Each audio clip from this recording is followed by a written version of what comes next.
পাকিস্তানের টেস্ট দলে নেই আজম খান। উইকেটরক্ষক ব্যাটার এখন ক্যারিবিয়ান প্রিমিয়ার লিগে সিপিএল খেলছেন।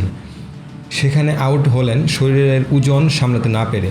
একটি বাউন্সার খেলতে গিয়ে শরীরের ভারসাম্য হারান 136 কেজির পাক এই ক্রিকেটার।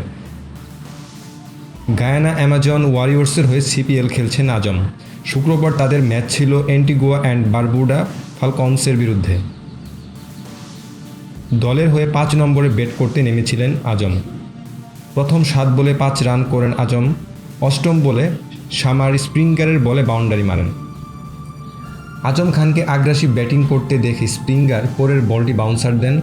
পুল শট খেলার চেষ্টায় আজম বলের লাইন মিস করেন, ফলে বলটি গিয়ে লাগে তার গলায়। এই আঘাতের কারণে ভারসাম্য হারিয়ে ক্রিজে পড়ে যান আজম এবং তার ব্যাট উইকেটে লেগে সেটি ভেঙে যায়। এতে হিট উইকেট হয়ে আউট হয়ে যান তিনি। আঘাত পাওয়ার পর দ্রুত মাঠে ছুটে আসেন দলের ফিজিও। তবে বড় কোনো চোট লাগেনি আজমের। 26 বছর বয়সী এই ক্রিকেটার পাকিস্তানের হয়ে 14টি টি-20 ম্যাচ খেলেছেন। প্রায় 135 কেজি ওজনের জন্য তাকে নিয়ে অনেক সমালোচনা হয়েছে।